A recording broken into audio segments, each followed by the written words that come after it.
Tampa Bay at Indianapolis. The Colts off the bye week. We saw the last week before the bye, Jonathan Taylor, 96% opportunity share. Zach Moss basically being sat down and said, we're not going to use you at all. Do you think that Jonathan Taylor is here to win people championships as we get down to this fantasy stretch? I certainly hope so, given that I traded for him in the league we're in and gave up quite a lot of future picks. And yeah, you mentioned 96% opportunity share pre-buy, but over the last 2 weeks, he was averaging 2.8 yards per carry. So it wasn't like he was particularly impressive with that role. I do think that the Zach Moss kind of effect, we are kind of possibly past that, and that the Colts, they're in evaluation mode on stuff. Obviously, they know they've got their quarterback now in Anthony Richardson, but you don't cut players like Shaq Leonard yesterday without having one eye on the future and working out what you want to do. And they need to know whether they can count on JT for a full volume-based workload, or whether they need to keep someone like Zach Moss around, whether they need to go out and draft another running back to take off some of the work for him. Michael Pittman, I mentioned it earlier with one of the questions. He's had more targets than AJ Brown or CeeDee Lamb this year. He's on pace for 167. He is one of those players who I just feel comfortable starting every single week right now. I think you can plug him in, and there'll be weeks where he has slight down weeks, but on the whole, he's been fantastic. And Tampa Bay, they've given up plenty of big weeks to opposing wide receivers. They've allowed the 5th most wide receiver fantasy points this year. Josh Downs, if he can play, I haven't seen anything about him yet. I know he had his knee injury before the bye. He's practicing.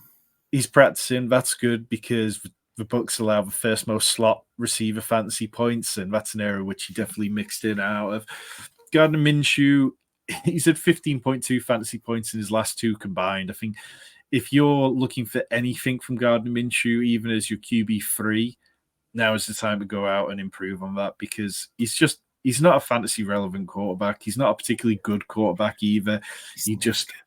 No, exactly. And we've always been on that train. On the other side of it, I think, talking of quarterbacks who aren't particularly good, Baker Mayfield, he's been getting by like at times, and it's probably gone unnoticed and under talked about that he's been a top 12 quarterback in 3 of the last 4. But the little things are creeping back in. He's been sacked 15 times in the last 5 games. We're seeing more interceptions than we were at the start of the season. Last week against the Niners, it was just one of those classic Baker Mayfield interceptions where he just stares down the middle of the field, steps into it so confidently, and just throws it straight to a defender.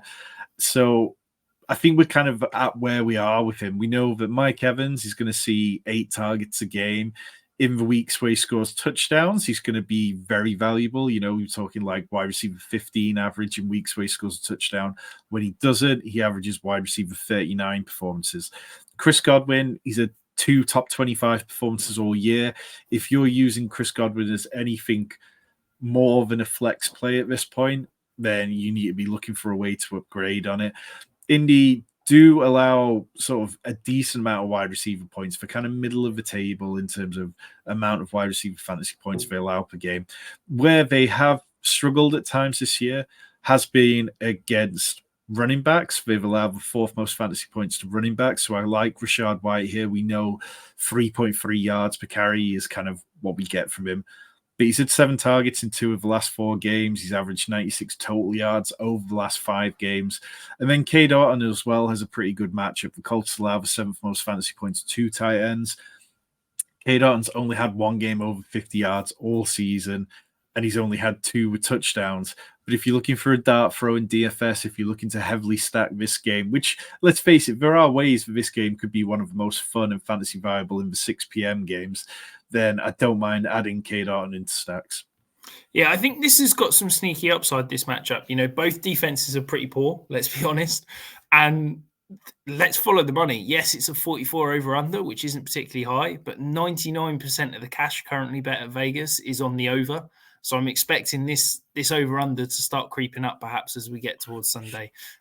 So maybe it becomes a slightly more intriguing matchup and you can see some points start to be scored.